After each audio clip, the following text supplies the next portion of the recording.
உறவுகளுக்கு வணக்கம். இன்னைக்கு நம்ம பார்க்க இருக்கிற தலைப்பு என்னன்னு பார்த்தீங்கன்னா, அண்ணன் விஜய் அவர்கள் சிபிஐ அண்டு ஜனநாயகன் பட விவகாரத்தில் ஏன் மௌனமாக இருக்கிறார்? மௌனத்தினுடைய காரணம் பயமா இல்லை இது ஒரு யுக்தியா அப்படிங்கிறத தான் பார்க்க போகிறோம். வாங்க தெளிவாக பார்த்துருவோம். நீங்கள் பார்த்தீங்கன்னா இப்போ இந்த விவகாரம் ஜனநாயகன் விவகாரம் அண்டு சிபிஐ இந்த வீடியோ பதிவு பண்ணும்போதெல்லாம் அண்ணன் ஃப்ளைட்டு பிடிச்சி கிளம்பிட்டார், டெல்லி கிளம்பிட்டார். இது ஒரு 9ஆம் தேதியிலேருந்து ரொம்ப இதாக நடந்துக்கிட்டு இருக்கு. இந்த விஷயத்தில் அண்ணன் விஜய் அவர்கள் ரொம்ப மௌனமாக இருக்காங்க. இதுக்கு சில பத்திரிகையாளர்கள் ஊடகங்கள் ஏன் மௌனம் காக்கிறார், அதை கேட்டால் சில தாவேக்கா சார்பாக உள்ளவங்க மற்றும் சில தாவேக்கா நிர்வாகிகள் என்ன சொல்கிறாங்கன்னா, இது ஒரு ஸ்ட்ராட்டஜி, இது ஒரு அணுகுமுறை, சில இடங்களில் அமைதியாக தான் இருக்கணும் அப்படின்னு சொல்லி உருட்ட ஆரம்பிச்சிட்டாங்க. அதில் எனக்கு உடன்பாடு இல்லை. ஏன்னா ஒரு கருத்து எப்படின்னா, ஒரு சொல் வெல்லும், ஒரு சொல் கொல்லும். ஏன்னா இப்படிலாம் சொல்லி உருட்டிக்கிட்டு இருக்காங்க. ஏன்னா அந்த ஒரு சொல் கொல்லும், ஒரு சொல் வெல்லும். எந்த இடத்துல எந்த சொல்லை நம்ம எப்படி உபயோகப்படுத்தணும் அப்படிங்கிறது தான் இதனுடைய விளக்கம். எப்படின்னா, நம்ம சில நேரங்களில் இப்போ நம்ம ஸ்கூல் படிக்கும் போதெல்லாம் சொல்லியிருப்பாங்க, ஒரு திருடன் ஒடியாரான் வீட்டில் பதங்கிட்டான். அந்த நேரத்தில் போலீஸ் அவனை துரத்திக்கிட்டு வருது. ஆனால் அந்த திருடன் வயிற்று பசிக்காக திருடனான் அப்படின்னு இவங்கள்ட்ட சொல்கிறான்னு வச்சுக்கிங்க. பசிங்க 10 நாளாக சாப்பிடல, அதனால தான் அந்த பழத்தை எடுத்துட்டேன், அதுக்கு தான் என்னை போலீஸ் துரத்துது அப்படின்னு சொல்கிறான்னா, அந்த இடத்துல நீங்கள் சொல்கிற பொய் இருக்குல்ல, அது தேவையான ஒன்றா போயிடும். இதே ஒருத்தன் 2 பேரை கொலை பண்ணிட்டு உடையாந்து திரும்ப அந்த இடத்துலையே வீட்டுக்குள்ளே ஒளியிறாங்கும் போது போலீஸு கேட்கும்போது இல்லைன்னு சொல்கிறோம் பார்த்தீங்களா, அது ரொம்ப ஆபத்தாக போய் முடிஞ்சிடும். அப்போ அதனால் நம்ம ஒரு சொல்லை எந்த இடத்துல யூஸ் பண்ணுறோம் அப்படிங்கிறது ரொம்ப முக்கியமானது. அப்படி தான் ஜனநாயகன் படம், இதில் சில கருத்துக்கள் சொல்கிறாங்க. அவர் சம்பளத்துக்கு தான் நடித்தார், அவர் சேலரி வாங்கிட்டார், இதுக்கு மேலே அது படம் நடிச்சும் கொடுத்துட்டாரு, எந்த பிரச்சனையும் இல்லாமல் அவருடைய வேலையை செஞ்சிட்டாரு, அதுக்கு ஏன் அவர் கருத்து சொல்லணும் அப்படின்னு ஒரு கேள்வி கேட்குறாங்க. ஆனால் இது ப்ரொடியூசர் சம்மந்தப்பட்ட ஒரு பிரச்சனை, அது அவர் பார்த்துப்பார் அப்படின்னு சொல்லி விலகிறது எந்த முறையில் நியாயமாக இருக்கும்? ஏன்னா இவரை நம்பி தான் அந்த ப்ரொடியூசர் பணம் போட்டார், முதல் போட்டார். ஸோ இப்போ அவருக்கு ஒரு பாதிப்புங்கும்போது நம்ம கூட நிற்கிறது தானே சரியாக இருக்கும். ஆனால் இதுவரையிலும் எந்த கருத்தும் எதுவும் சொல்லலை. ஏன்னா நீங்கள் அரசியலுக்கு வந்துட்டீங்க, அரசியலுக்கு வந்துட்டாலே இங்கே அரசியல் தான் நடக்கும். ஸோ அப்போ அதுக்கு நம்ம தயாராக தான் இருக்கணும், அரசியல் செய்யறதுக்கு தயாராக இருக்கணும். இல்லை இவங்க பண்ண அரசியல் பண்ணுறாங்க, இந்த விஷயத்தில் இவங்க அரசியல் பண்ணுறாங்க, அதை தானப்பா பண்ண வந்தோம், அதை கரெக்டாக பண்ணும் ராஜா. அதுபோல் ஓட்டப்பந்தயத்தில் ஓடுறதுக்கு கலந்துக்கிட்டோம். ஓட்டப்பந்தயத்தில் கலந்துக்கிட்டால் என்ன செய்யணும்? போய் படுத்துக்கணுமா?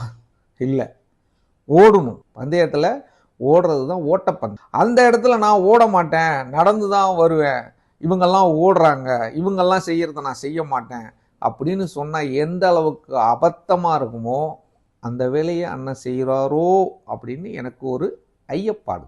அப்போ என்ன கருத்துக்கள் நமக்கு என்ன தோணுதோ மனசில் பட்டதை சொல்லணும். மக்கள் எதிர்பார்ப்பாங்கல்ல. இப்போ ரசிகர்கள் பேனர் கட்டி கொடி கட்டி எல்லாம் பண்ணாங்க, 9ஆம் தேதி ரிலீஸ்ன்னு நடக்கலைங்கும் போது அவங்களுடைய வெளிப்பாடுகள் எப்படி இருந்துச்சுன்னா ரொம்ப ஆக்ரோஷமாக இருந்துச்சு. இது பெரிய பிரச்சனை, அது இது, நான் அதை பண்ணிடுவேன் இதை பண்ணிடுவேன் அப்படியெல்லாம் சொன்னாங்க. ஆனால் இல்லை, நீங்கள் அந்த கருத்து அதுக்கு கூட சொல்ல வேணாம், உங்கள் ரசிகர்களுக்காவது ஒரு அறிக்கை சொல்லியிருக்கலாம்.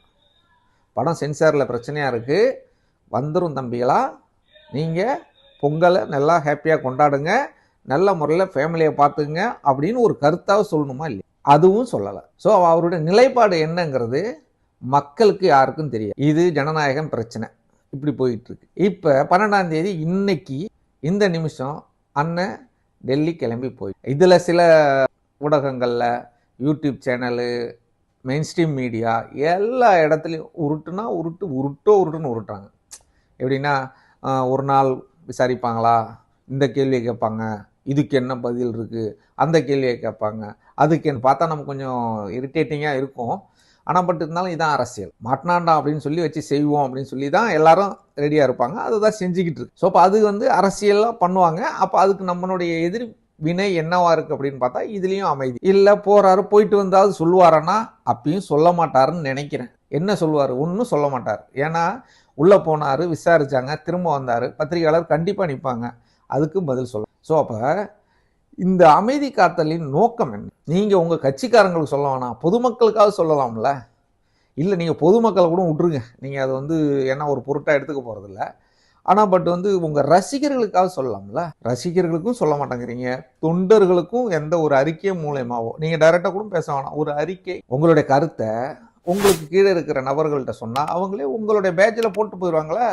உங்கள் யூடியூப் பேஜையோ எக்ஸ் தளத்துலையோ உங்களுடைய இதில் அவங்க பதிவு போட்டு போகிறாங்க. அதிகாரப்பூர்வமாக உங்கள்கிட்ட ஒரு அனுமதி தான் கேட்பாங்க. அனுமதி கேட்டால் அது வெளியாகிடும். ஆனால் அதை கூட செய்ய தவறாருங்கும் போது இது பொதுமக்களுக்கு ஒரு ஐயப்பாடாக இருக்குது, ரசிகர்களுக்கு இல்லை. பொதுமக்களில் ஒருத்தனாக தான் நானும் இதை சொல்கிறேன். ஏன்னா எனக்கு இருக்குது இந்த ஆசை. என்னடா ஒன்றுமே வாயே திறக்க மாட்டேங்கிறாரு, எதுவுமே பேச மாட்டேன்றார், இது என்ன அரசியல்? இவர் அரசியலுக்கு வந்துட்டார். அப்போ எதுவுமே பேசலைங்கும் போது எனக்கு அந்த எல்லாருக்கும் வர்ற சந்தேகம் எனக்கும் வருது. ஏன் இவர் இப்படி இருக்கார்? இது எங்கே போய் முடியும்? எல்லா விஷயத்துலையும் இப்படி தான் இருப்பாரா? பொது வெளியில் நடக்கிற பிரச்சனைகளுக்கு குரல் கொடுக்கல, ஓகே, அதை நம்ம ஏற்றுக்கிறோம். ஏன்னா இப்போ திருப்பரங்குன்றம் தீப ஏற்றும் நிகழ்ச்சிக்கோ அந்த பிரச்சனைக்கு இஷ்யூஸுக்கும் அண்ணன் வாயை திறக்கல. அதில் கூட சொன்னாங்க இந்த இடத்துல அமைதியாக கடந்து போகிறது தான் நல்லது. கடந்து போகிறதுக்கு நம்ம எதுக்குங்க வந்தோம்? நம்ம என்ன அரசியலில் எப்படி கடந்து போயிருங்க? ஒரு விஷயத்தை எப்படி கடந்து போகும்? இங்கே எதையும் கடந்துலாம் போகவே முடியாது. கடந்து போகிறீங்கனாலே நீங்கள் அதை ஏற்றுக்கிட்டீங்கன்னு தான் அர்த்தம்.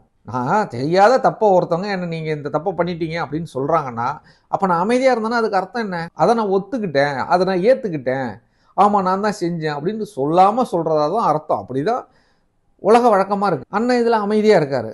அதே போல் ஆணவ கொலைக்கும் இதுவரையிலையும் அமைதியாக தான் இருக்கார். இது ஓகே, இது மக்கள் பிரச்சனை. தன்னுடைய சொந்த பிரச்சனைக்கும் வாயை திறக்க மாட்டேங்கிறது தான் அங்கே ஒரு பெரிய சந்தேகத்தை. இங்கே இருக்கிற அரசியல்ங்கிறது குளத்தில் இருக்கிற குஞ்சு விளையாடும் மீன்கள் இருக்கிற குளம் இல்லை. இது பெரிய பெரிய ராட்சச திமிங்கிலங்கள் முதலைகள் இருக்கிற இது. கொஞ்சம் அசந்திங்கன்னா தூக்கி சாப்பிடும். இது உங்களுக்கு ஒரு நாள் கிண்டலாக தெரிஞ்சிருக்கும். இன்னைக்கு தான் தெரியும் இதனுடைய உண்மையாலும் வண்ண மீன்களா இல்லை முதலைகளா. இந்த முதலைகள் இருக்குன்னு சொன்னது யாருன்னு உங்களுக்கு தெரியும். அதை எப்படி அண்ணன் கிண்டல் பண்ணாருன்னு உங்களுக்கு தெரியும். அதனுடைய வெளிப்பாடு இப்போ தான் அண்ணன் உணர்வார்னு நினைக்கிறேன். இப்போ டெல்லி போயிருக்கார். டெல்லியிலுடைய விசாரணையை இன்று முடிக்கிறாரா இல்லை இன்னும் 2 நாட்கள் ஆகுமா அப்படிங்கிறது அந்த ஆண்டவனுக்கு தான் தெரியும். ஏன்னா இங்கே அரசியல் நடக்குங்கிறது உங்களுக்கு நல்லாவே தெரியும். அந்த அரசியலுக்கு ஏற்ற மாதிரி நீங்கள் போயிருக்கீங்களா இல்லையா அப்படிங்கிறத நான் ஜோசியம்லாம் பார்க்க. விஜய் அண்ணன் எப்படியும் இதுக்கு இந்த பதிலை சொல்லிடுவார், அந்த பதிலை சொல்லிடுவார், அப்படிலாம் நான் உருட்ட வரல. ஏன்னா உருட்ட வேண்டிய அவசியமும் எனக்கு இல்லை.